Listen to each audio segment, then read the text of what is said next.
Hey, what's up again, YouTube world? It's your girl here, Dana Monet, here to recap another episode of Star's hit show Power, Season 3, Episode 9. And I just have to say that I am a little bit annoyed that we had to wait 2 weeks for this particular episode. Granted, I did enjoy it, especially after I watched it a second and third time. I grew to really appreciate the episode, but as far as, us waiting 2 weeks and us anticipating, like, I was just kind of waiting for the bomb to drop. And it never dropped. It was like going like this, and then it would come up here. It was going like this, and it would come up here. It was like so many moments where I just thought that it was about to be a oh shit moment, and then it was like a oh moment. You know what I mean? I don't know. The episode left me a little bit cold. Granted, I still liked the episode. I just felt like it was more of like episode 4 or 5.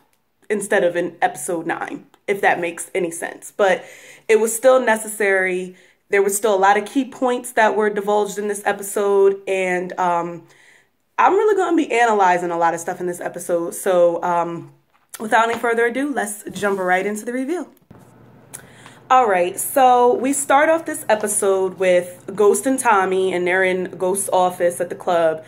And they're having a pretty awkward conversation. I have to say, all of the scenes with Ghost and Tommy in this episode were pretty awkward and intense. It was like, you're saying this, but you're thinking that type of thing. That's what I felt, especially on Ghost's end. So Tommy says everything is looking good except for Ruiz. In terms of the drug stuff, everybody's in line except for Ruiz, which isn't a surprise. And, Ghost bitches about him not picking up the phone for him, but he picked up the phone for Ruiz. And Tommy admits that he was with Milan, but only says that, he went to go see the product. But what he was really doing was meeting all of Milan's men, because Milan is trying to make Tommy his apprentice or something. Tommy wants to make sure that Angela keeps her mouth shut. And Ghost says, she'll figure it out. She's smart. She'll figure out who the leak is. And Tommy says she's not that fucking smart, or she wouldn't have gotten all mixed up with you in the first place. And I mean, come on now, Tommy, for real. And I guess I should have to say the next scene showed just how less than smart Angela is. I mean, she is smart, but in some instances, aside from Ghost, not so much. So the next scene, we have Angela in her office with the burner phone, and she texts the number that's been used over and over and over again to text on the phone. And she texts whoever the leak is. She don't know who it is yet. We need to meet. So obviously Mike gets the text, because we all know Mike is the leak. She don't know that. And I don't know if he seems already suspicious because Hugo didn't meet him at the meeting place to get his money and the passport, but he picks up the phone and actually calls who he thinks is Hugo. And, Mike is smart. He doesn't say a word, but Angela decides to pick up the phone. And this is where I think that she really fucked up, because she shouldn't have picked up the phone. I know that she wanted to see if the person on the other end was going to say something, but they smart enough to not talk. So then there's this helicopter that's flying over the building, and it's like you answered the phone. You answered the phone while the helicopter was going, and you know that the leak is in the Department of Justice somewhere. Like, they're probably at work today. So that was really dumb of her. So now I think that Mike is definitely hip to the point that somebody is on to him in some way, shape, or form. So had that not been the case, he may not have known. Like, if he hadn't heard the helicopter, he may not have thought it was somebody in the building that had the phone. So, a little sloppy, Angie. So back at Katie Egan's house, Greg and Medina pay her a visit, and she says Tommy isn't here, and she immediately goes to show them the receipt for the pizza. She's like, I'm cutting right to the chase. I'm just going, which to me as an FBI investigator may seem kind of suspect, but she's doing basically what she was told to do. So good job, Katie, even in your cokehead state. Okay. And she made sure to say he paid for it with his credit card. I didn't even know Tommy had a credit card. He probably has to have something that connects him with, real civilization. Which was, the date was the day of the Lobos murder. So Greg is in there snooping around, and he happens to find Angela's business card in the trash. So he knows that Angela has been there and probably was talking to Katie, making sure, because he still thinks that Angela is the leak. So he's probably thinking that, oh, she was here talking to them, making sure that you got your alibi right, you got that straight, okay. So next we see Tasha is planning for a career day at Raina and Tariq's school. And someone calls Tasha from the shop asking about Lakeisha. And she's like, there's no one here to cover her shift at the shop. Like, where is Lakeisha? Like, she probably was some nigga. Like, that's such a low blow, but whatever. Tasha texts Keisha to call her later. I have to say, I am a bit confused by this because in the last episode, Tasha gives Lakeisha a duffel bag. Well, I think it was like a Louis Vuitton bag or Burberry or something like that. It was a designer bag of 500 G's. Tells her to disappear, basically, for lack of a better word.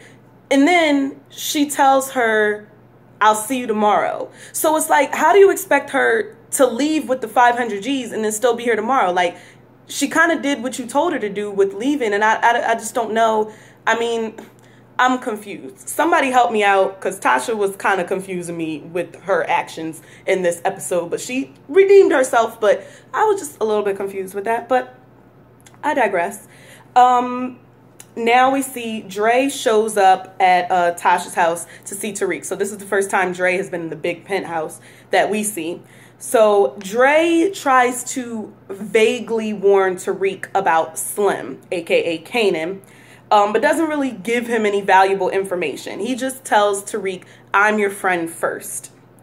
And I'm like, Dre, at least tell him that he's dangerous, something, because I know you got to be careful about what you say, because anything that you say, Tariq is going to go back and tell Kanan, which he did basically. But Dre's going to have to do something. He's going to have to do it fast. So back at the Department of Justice, where Saxe tells Angela someone searched through the prison system for Lobos after we all knew that he was dead. So Saxe is thinking, well, maybe that person is the leak and we can all get, I forget the word he used, but we all get off the hook from this whole, investigation of being the leak. Exonerated, as we said. So next we see Tommy at Ruiz's boxing gym trying to collect the money because, they had to pay up front for them pills.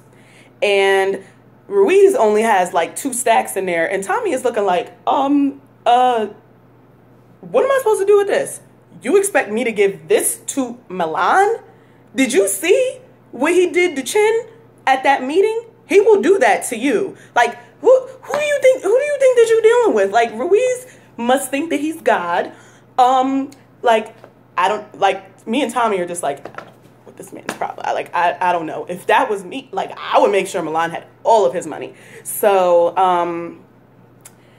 Ruiz doesn't want to pay for something that he doesn't believe in. He obviously doesn't know who he's dealing with. He wants a meeting with Milan. He wants to talk to the main dude face to face and see what's up.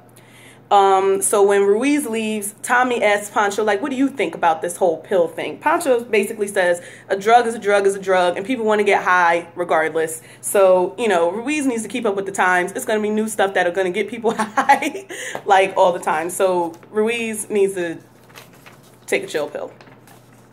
So next we see Angela and Ghost meeting in what looks like maybe Rockefeller Center, but I can't tell. I don't know. It's in New York outside. Everybody meets outside because they got to be incognito, but it is cold as shit outside. I can see everybody's breath coming through every time they breathe, and nobody ever wears gloves. I'm like, y'all need to wear some gloves, some scarves. Y'all gonna get the flu or something. I don't know. But anyway, she's there to question him about who he mentioned about Lobo still possibly being alive.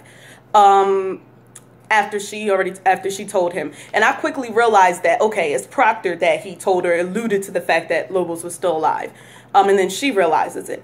And Ghost says, we're protected fully if, you know, they ask, you know, Proctor legally, you know, he can't give me up and all this type of stuff. And Angie says, wrong. It's a straight line. Proctor, Tommy, you, me. You know, like, basically she's saying that the jury doesn't need proof. They just need a good story. You know, basically saying that perception is everything to a jury, which it is. Sometimes you have all the evidence, all the proof in the world. It doesn't matter as long as you have a good story. She's like, we were living together. We were sleeping together. They don't need a fucking map. Like, basically, like, come on now. You know, so Ghost tells her Greg went to go see Katie Egan. And she's like, how could he have seen Katie Egan? She's not even on the Lobos murder task force. So basically we find out that Greg wasn't even really supposed to go see Katie Egan, but Medina just kind of invited him along for the ride, basically.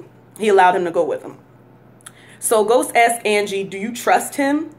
You know, which, although it could seem suspect, I think that in a way he's actually trying to look out for her. Like, you know that he has an axe to grind with you and that he wants to put you in fucking jail for you messing with me, you knowing about me being Ghost and covering for me and yada, yada, yada. Do you trust him? But then she comes back, like, I think that's a valid question. And then she comes back and says, my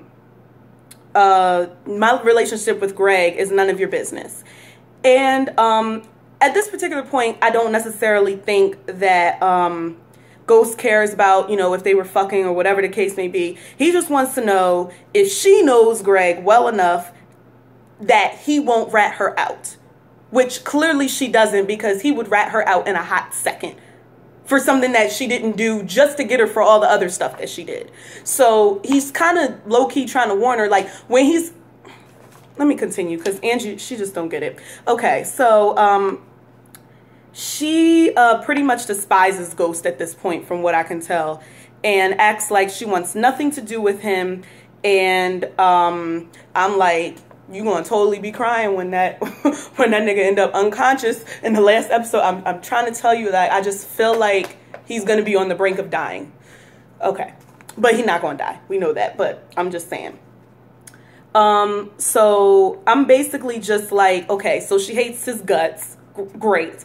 And I'm like, you know, is that because he broke up with you? Was it because you found out that him and Tasha were fucking? Was it that, you know, you feel like because he killed Lobos that jeopardized, you know, your position at work? Like, okay, do you hate him because he ended up doing the inevitable, which was breaking up with you to go back to the family? Like, I just don't understand. Like, if you were going to hate him, then you should have hated him from the beginning. Like, because he's been the same, you know, doing the same thing. So it's just, whatever.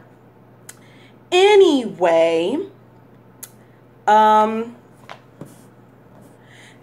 also, just in hindsight, technically none of the info that Lobos had about, I'm sorry, that Ghost had about Lobos actually originally came from Angie first. You know, he's not going to be able to reveal how he found out the information, but technically he found out that Lobos died from Julio, because remember, Julio said it's the same business, same shit, we going to Elizabeth to pick up the stuff, and he realized, okay, Lobos is not dead. And then when it came to Ruiz, Proctor told him about Ruiz. So Angela always gave him the information second. She still could be held responsible because she gave him the information, but let's say she never gave him the information. He would still know this stuff anyway. That's all I'm saying. So next we see, well, before that scene ends, Angie texts Greg, can I come over, or something like that.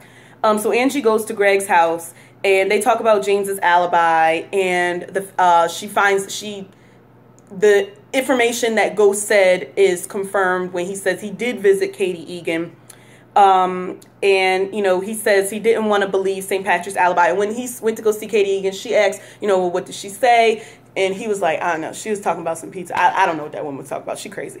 And Greg said he didn't want to believe St. Patrick's alibi, but he was like, I can't ignore a surveillance video. He says that he wants to clear our names, meaning him and Angie, and we're on the same team now. And I just feel like Greg is playing the shit out of her. I'm not even sure if Angie is still playing him. I just think that she just wants a cuddle buddy. Like, she's vulnerable because Ghost broke up with her, and now she's pissed off at him. Like, she despises him. And I just think that she, like, needs somebody. Like, she can't be alone. So she's letting her guard down and doesn't realize that Greg is still after her, basically. So next we see Cantos walk into Ghost's office, who we haven't seen since episode 1. I didn't know if we were going to see him again.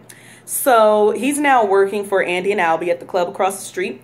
And he wants Stern's guest list back that he gave to Ghost. And Ghost's like, oh, why would I do that?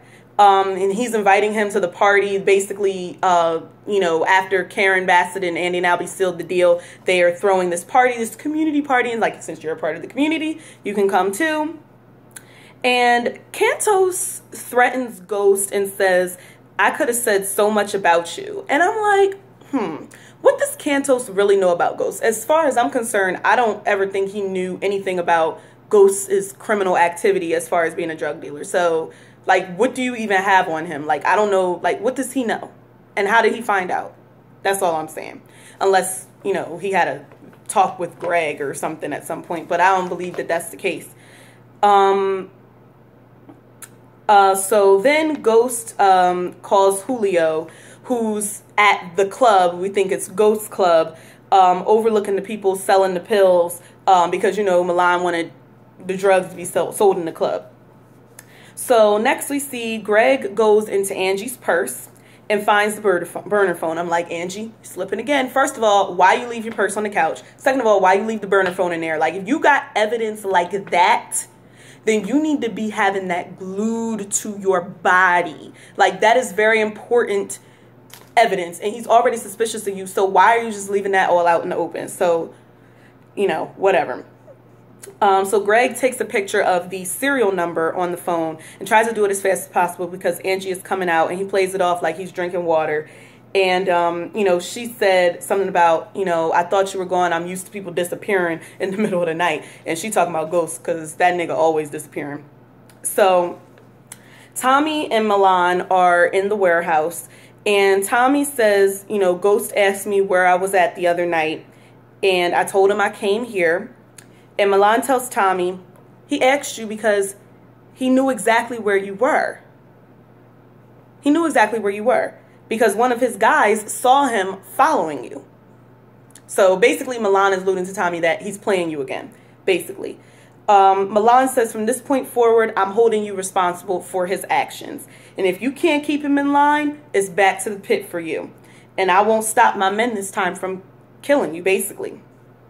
So Milan wants Tommy to control his attachment to Ghost and basically end that attachment.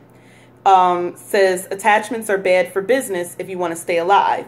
I do just want to point out that although Milan figured out that like Ghost, you know, showed up there, he thinks that Ghost followed Tommy, but really Ghost followed that bartender. So, you know, that's one thing that Milan still doesn't know about yet. He'll know soon though. So next we see Greg calling someone, trying to look into the burner phone information and get call logs and text messages and all kinds of things. And Angie is basically doing the same thing, trying to get information off the burner phone. And she sees a text that had like a flight code on there. So she looks up that particular flight code and trying to find out if she can trace the credit card number. It was odd that that credit card number started with a 9. Like, I know stuff can't really be real, but, you know, it could have started with a 4 and had, like, the rest zeros or something, but, or a 5. But whatever. That's neither here nor there. She finds out that it was prepaid. It was a prepaid card, so it's not in anybody's name. But she wants to know where it was purchased. And the girl says that she has to get back to her on that. So next we see Tommy and Ghost in Ghost's office again. And Tommy confronts Ghost about how if he keeps on looking into Milan and trying to devise a plan to get rid of Milan, that Milan will kill him. And Tommy is basically saying, stop setting me up to die. He's like, you want to risk my life to get out? Like, I chose you over Holly. Like, what is wrong with you? And he's like, motherfucker, you need to choose me. You know what I mean? Like, I killed this girl that I loved so much. We all hated her, but Tommy loved her. And I think I'm seeing more and more, like, since Holly has been dead, how much that he actually really, really loved her. He's extremely remorseful for what he did to Holly. And I think at this point, I don't know, he might take that back. The only one... So then, you know, Ghost says he'll leave it alone. I choose you. But we all know he's lying. He talks out of both sides of his mouth all the time. And, you know, he talks to Tommy about, you know, Ruiz wanting to meet Milan to make, you know, Ruiz feel special, more comfortable and everything like that. And Ghost tells Tommy, you know, to run point on this and I don't need to be in it. You know, you do it however you want to do it. And Tommy is still suspicious, you know, as he should be, because Ghost is still plotting, you know, and he kind of leaves like, he's just looking at him like, I know that you still up to something. Like, I just know, because you know that Ghost is never not trying to plot something or have a plan, even when it comes to jeopardizing his best friend and his family.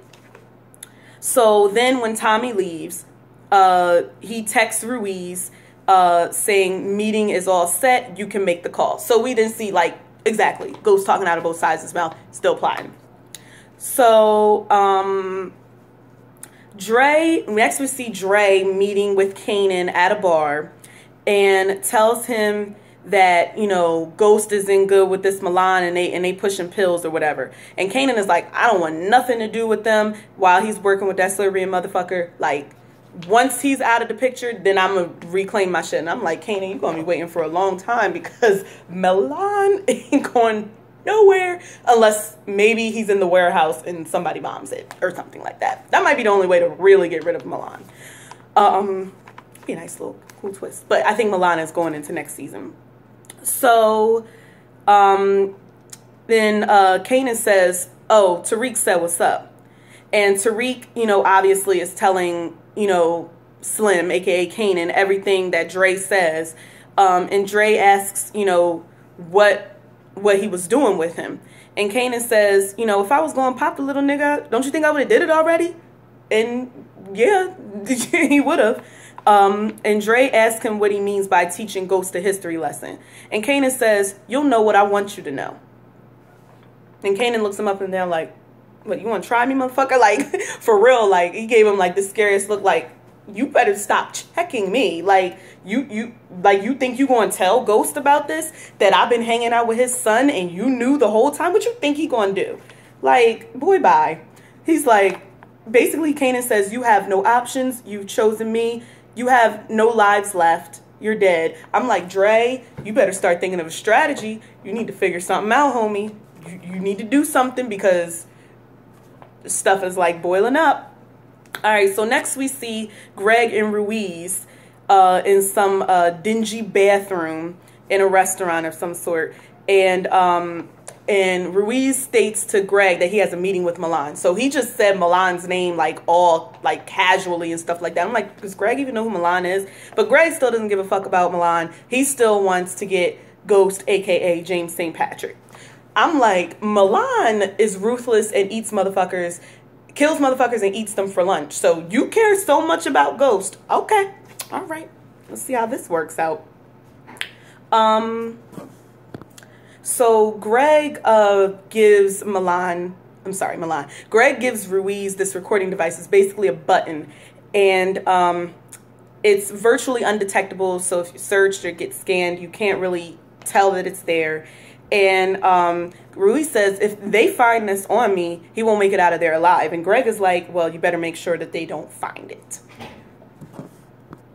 So next we see Dre meeting with Tommy. And he says, I need you to talk to Tariq. And, you know, I need to talk to you about Tariq. And I think you need to check on him. And Tommy says, you know, he'll do it, but tells Dre, Tariq is family business and you ain't family. I'm like, well, now he's basically kind of the new Sean, so he kind of sort of is family, like kind of sort of, but whatever. I put, like, I don't really think that Dre is really did anything, you know, wrong by telling Tommy to, you know, talk to Tariq, you know, so Tommy kind of dismisses him. But then Dre is like, you know, fuck that. I'm the reason that you're still alive. I'm the one who warned Ghost about the Koreans being about to light you up. So he's like, I'm not here to step on anybody's toes. I'm just here to be in step with you and Ghost. I'm just trying to be in. Like, I am your boy. I am your friend. You can trust me. Yada, yada, yada. Like, I am not out to get you. Like, what is wrong with you? And basically, I don't really know why Tommy hates Dre so much. Like, the other episode, he gave him the middle finger. Like, I kind of get it based off of the season 2 finale. But still, like, I just think that Tommy should have put that water under the bridge. He does eventually in this episode, but I just feel like, you know, Dre is being straight with him, and I just think that, you know, whatever. But I definitely hope that Tommy talks to Tariq, because we need to get that little boy under control. So back at the school, it's career day, which Tasha planned the whole event, I believe, and Ghost comes up to speak, and Tariq is just looking at him with evil eyes. It's like, my daddy is a motherfucker, basically. And while Raina is smiling and happy and smitten, so we kind of see how the whole situation has been affecting Tariq, but we realize that it doesn't seem to have affected Raina that much as far as how she feels about her father. I think that she still really loves her father. She's not necessarily resentful to her father like Tariq is. So, and then I noticed, I was like, I'm surprised that there were more black kids in that class. I thought that they were the tokens, because that's like a rich, you know, private school or whatever. So I was like, okay, go ahead. Black people. It was like, you know, 4 or 5 black kids in that class. And he goes up there, Ghost, and talks about, you know, he says a quote from Maya Angelou, and then the kids start asking, has there been any celebrities in the club? Like, was Odell Beckham there? Was Beyonce there? And like, that's all they care about. They don't care about the hard work. They just care about what celebrities have been in the damn club. So then he starts talking about how the club took him away from his family, and how, you know, it puts a strain on the relationship and yada, yada, yada. And Tariq isn't paying attention. He's texting Kanan, and Tasha's over there getting all misty-eyed. I'm like, Tasha, that speech was not that deep. And like, just last episode, you was annoyed as fuck at him, and now all of a sudden, he's like almost about to make you cry with this stupid speech. I'm like, come on, Tasha, really? Anyway, after the presentation, Tasha tells Ghost, you know, you were great. And then, you know, Ruiz calls Ghost and tells him that he reached out to Greg, and basically exactly what you said was going to happen, and he wanted to set up a meeting.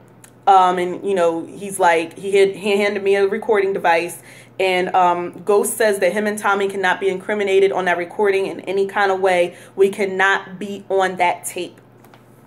So next we see Angela is informed that they couldn't figure out where the prepaid card was purchased for Hugo's flight. So -1 for Angela on that. So now Greg and Medina are walking in the street, and Greg gets a text from his guy, Bob or whatever, who figured out the number of the burner phone, and sends him the call log as well. And Greg starts talking to Medina and is like, you know, if we solve the Lobos murder, you solve it, and you take all the credit. And he asks Medina what the phone number was on the burner cell that they found on Lobos's body. And he realized it's a match, or at least it's a match on one of the numbers that's in the call log. So he asks, you know, where the phone was purchased. And Medina already has this information because, you know, he's on the Lobos murder task force. So this is why he has all this information, if anybody is wondering. This is why Greg is able to get it fast. So next we see Kanan and Tariq in the sneaker store. And Kanan tries to play Dre by saying that Dre is talking out of both sides of his mouth. I'm like, Kanan takes one to no one. And, you know, then they get to sit down looking at some nice sneakers. And Kanan talked about how he used to steal because he didn't have the money. And Tariq decides to steal the sneakers. So he puts the number to the store in his phone. And he asks for the sneakers in a size 10. And then he puts them on, does the oldest trick in the book, puts his old sneakers in the box, and walks out with the new sneakers. And nobody ever knew there was wrong. He calls the store, you know, to distract the employee there. And I'm thinking, I'm like, okay, if Tariq is this clever with this, shouldn't he have been more clever enough to not get in the car with a stranger or to not start sipping on some lean? Like, I just feel like Tariq is only smart and clever when he wants to be. And like now he's starting to be like smart and clever for criminal purposes. Like, what in the world is going on with this boy? Like, he's left instead of right or something like that. Like, I don't know. And you know, what I feel like, you know, if Tariq had the attention and love from his father like he should have, he wouldn't have been able to get, you know, so lost to the point of befriending Kanan. Like, that wouldn't even have happened. And, you know, Kanan, this is just a mess. So, yeah. All right. So next, at Andy and Albie's club, they're there talking with Karen Bassett and showing her around, and Ghost walks in looking for Cantos to give them Stern's guest list. And then they're raided by Ghost's cop friend and his NYPD buddies. And they find the pills that Julio hid up in the ceiling or whatever. So when they was selling the pills in the club, it was actually in Andy and Albie's club. And I kind of peeped that earlier on. Like, I didn't think that was Ghost's club. So I was like, okay, good. Nice way to get the deal to come back over to you, Ghost. So then he says that once Andy and Albie, you know, get arrested and everything like that, he says to Karen, we're going to have this little shindig. Instead of having it here, we're going to have it at Truth. And, you know, are you available? And she's like, well, I just became available, as you can see up there. And then, you know, Cantos walks in, and thankfully he avoids getting arrested, because with his rap sheet, you know, they would have kept him in there for a minute. And he gives that said guest list to Cantos and like, you know, we ain't gonna have no problems anymore. Better stop talking. Don't run your mouth on me. All right. So next we see Ruiz meeting with Milan. And Milan says, you know, he only makes him, because Ruiz says he saw him at the other meeting. And Milan says he only makes himself known to a select few. And Pancho kind of gets in one of Milan's guys' face and talking about how you already searched me already and yada, yada, yada. And Tommy is like, you know, I trust them. Ruiz is, you know, my boy from way back. And Milan says, if you trust them, you frisk them. So Tommy starts frisking him. And I don't know, like, I think that Tommy may have felt the recording device possibly, but plays it off because he felt the cigars in there too, and he pulls out the cigars or whatever, and this and that and the third. So Tommy decides to wait outside, and then Ruiz tells Pancho to wait outside. So one of the most interesting scenes of the episode comes up. So Tasha's still trying to get a hold of Keisha, and then Ghost walks into to the penthouse. And Ghost says he beat the two guys, Andy and Albie, at this club thing, and it's about to take off. And he says this deal will allow our children to have legit money for the rest of their lives.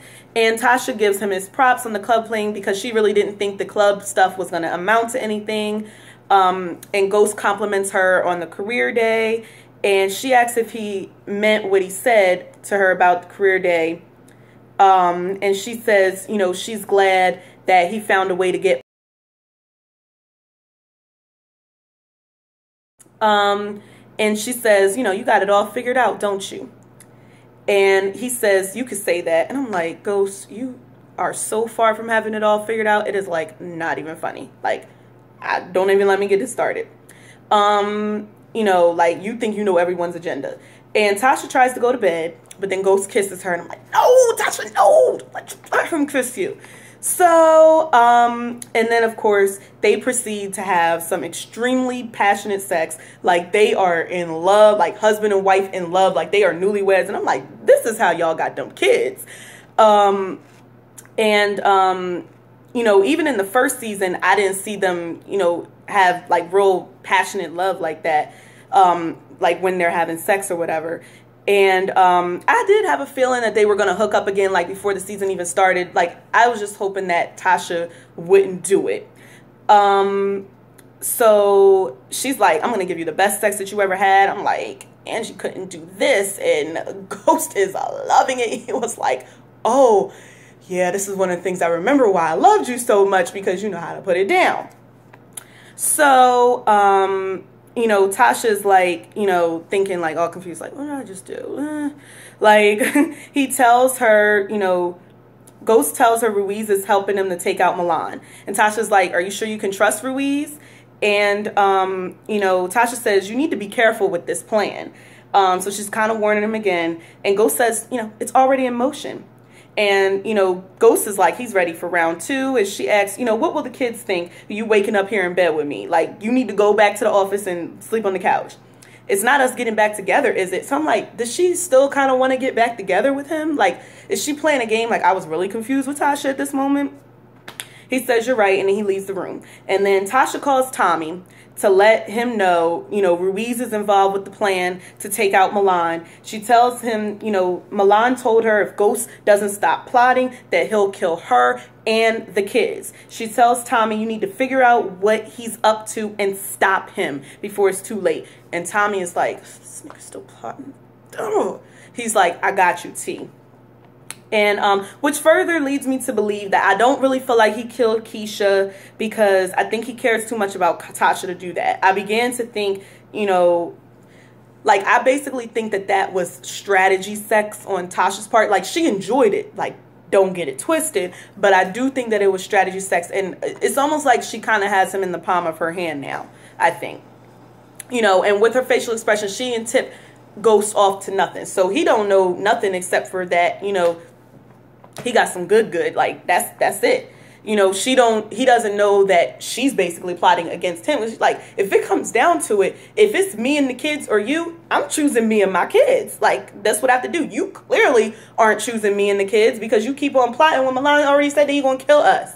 And they still don't know about Kanan's ass. So, whatever. Okay. So, I'm still not sure about them having sex. It kind of bothers me, but, whatever. It had to be done. Tasha hasn't had a sex scene all season, so she was due.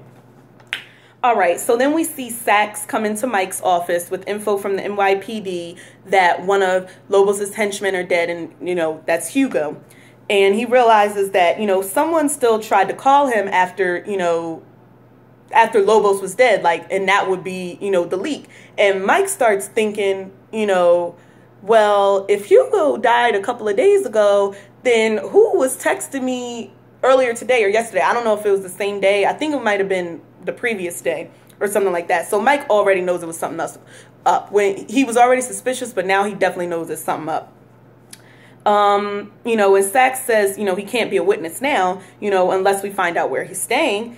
And Mike quickly jumps in and he's like, I'll look into it. Please don't do this, Sax. Like, you just need to go somewhere. Please. Thank you for the information. I appreciate it. But I got this because I need nobody to find out that I'm in on this shit.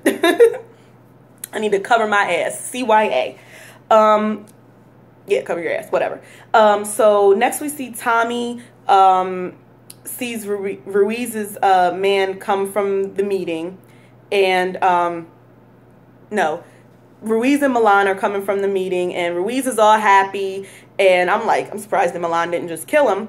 Or whatever, and everybody is happy and cool or whatever, and Tommy offers Ruiz a ride home.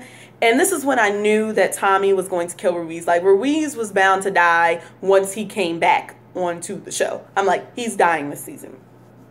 So Tommy starts talking to Ruiz on some, oh, before that happened, I noticed that, like, as they were walking out, Ruiz was, like, adjusting something on his jacket. Like, he was adjusting the recording device. So I don't know if that thing has an on-off button or something like that, but that seems slightly significant to me. So Tommy is talking to Ruiz about betrayal, and he's talking about Ghost, but not always saying his name. And then he mentions killing Lobos. And Ruiz is like, oh, I'm not supposed to say that. I'm not supposed to talk about this on the recording device. And Tommy says, his car is starting to overheat and he needs to pull over and look under the hood. He asks Ruiz for a flashlight and he sees, it in the glove box along with the gun. And then when Ruiz comes out to look under the hood with Tommy proceeds to stab him multiple times. And I have to say, Ruiz did a really good death scene. His eyes were bulging out of his head like... And he says, you're going to regret this. And I was like, that was a good death scene, Ruiz. And And Tommy says, it ain't me doing this to you, it's Ghost. Because if Ghost wouldn't have continued to pursue this, I wouldn't have had to kill your ass, basically. So Dre pops up. So now we see, you know, how Dre is kind of showing his loyalty to Tommy and how they can be cool again, in a stolen car. And they put Ruiz in it. So now it looks like Tommy and Dre are cool since he helped them out, like did a solid. Okay, so we good now. Dre says he ain't gonna say shit to Ghost about this. Now, if Tommy knew Ruiz had a recording device on him, you know, why would he admit to killing Lobos? So I'm still not 100% sure if he knew that Ruiz had a recording device on him. I'm still trying to figure that out a little bit. So next we see Mike is in Hugo's place looking for anything there that could link him back to Hugo. And he does find a picture of him and what looks like to be his wife. And he takes that. And then Greg is outside of that apartment building and he sees Mike come out and he's thinking like, what the fuck? And then he looks at some addresses that he got of Lobos's real estate properties and sees that that's one of the real estate properties. And he's like, what the fuck, Mike? And I'm like, Greg, do you still think that Angela is the leak? Like, really though? And I have to say, Mike was virtually silent this episode, but he was saying a lot with his silence. I have to say that. So the last scene of the episode, we see Tommy and Ghost at the club. And Tommy says, I know you had a plan with Ruiz. And he told me about it right before I stabbed him. And Ghost is like, Ruiz is dead? Where's the body? And Tommy said, I told you Milan would kill me if you continued to pursue this. And you looked me in the eye and said, you're not going to do it anymore. You lied to me, motherfucker. Like, and then Ghost says, you know, what makes you think Milan won't kill us today, tomorrow, or the next day? And Ghost says he's never going to stop trying to get out until he's out. So this is going to be an ongoing pursuit for him, basically. And he's basically telling Tommy straight up, that's what it is. So if you want to put me down right now, you know, you do it. If you want to kill me right now, then just do it. But I'm not going to stop. I'm not going to stop trying to pursue this. He says it's benefits to both of us, killing Milan. You know, Tommy says, you know, he's getting in good with Milan. Ghost says he needs to think of he just needs some time to think of a plan to take Milan out. And Tommy says no. And Ghost gets all squirmy and nervous and he's like, I guess I'm gonna die then. And then, you know, Tommy then comes back and says, you know, if we kill Milan, I call the shots, which is the title of the episode, and I'll come up with a plan. So I'm handling this. You ain't handling it. This is my situation. This is my arena. So then we see Tommy go back to Milan at the warehouse and tells him that we need to kill Ghost. And then it goes off. And I was like, after that, I was like, I wasn't sure if he really meant it or if this is kind of part of his plan. Because I have to say, Tommy is really in strategy mode right now. And I'm really enjoying it and loving it and like that he's thinking. So I'm really enjoying that. And he was definitely my favorite part of the episode. Just seeing like his acting and the scenes with Tommy were great. And I liked seeing his, you know, strategic side and seeing him, you know, taking charge over Ghost. And I start thinking to myself, I'm like, were Ghost and Tommy really ever friends? They don't really seem to actually really have anything in common except for that they, you know, deal drugs. But I mean, I don't know. I like Tommy and Tasha seem more tight than they do and like more in sync and everything like that. So on the next episode, it clearly looks like Greg is going to find, you know, Ruiz's body and the wiring. He's going to think that, you know, it's going to be all the information on the recording that's going to give him everything that he needs. Tommy admitted that him and Ghost killed Lobos. So, and it also appears that Tommy is being taxed by Milan to kill Ghost again. I know it was Tommy's idea, but it seems like he still didn't want to be the one to do it and pull the trigger, but Milan wants him to do it. I do have to say that if Tasha or Ghost don't find out that Tariq is hanging out with Kanan and that he's still alive on the finale, I'm going to scream because they need to know this information. It's looking like Tommy may find out first, and I'm just like, somebody needs to find out to warn this little boy. And if he has that talk with Tariq, so I'm hoping that Tommy's new strategic mindset, he'll figure it out, put two and two together. I'm still waiting for Tasha to kill somebody. I still feel Greg may die. And he seems the closest to figuring out who, you know, the mole is. And after seeing Mike come out of that apartment, I feel like his thought process is shifting and going away from Angela and possibly to Mike. But I feel like once he figures out it's Mike, I feel like Mike might kill him. So there we go. I guess we're not going to see Big Mama this season. I guess it's not happening. So that was pretty much my thoughts about the episode and the recap of the episode. So again, I thought it was a great episode. I just didn't think that this was the episode that A, I wanted to wait 2 weeks to see, and B, the episode before the finale. Like if you remember last season, that episode 9 was absolutely crazy. I just feel like they're saving all the crazy for episode 10, and episode 10 better be explosive because I'm gonna have to wait a whole year for it to come back. So it seriously better be the shit. Like based off of this episode, I feel like I need 3 more episodes of this. Like I just feel like things are not going to be complete. So we will see what happens. I might cry. So we'll see. I feel like it's going to be a somber, like sad ending. Like I'm not so sure if it's going to be like, oh, I feel like it's going to be like a, oh no, like type of thing. Like, no, why they do that? So we'll see if Tariq lives and if Kanan lives, and we'll see if Tasha finally gets the opportunity to shoot somebody because I need to see her do this. We'll see if Ghost gets beat up or gets what's coming to him. What's Tommy gonna do? I don't know. So I will see you guys next week for the finale. Bye.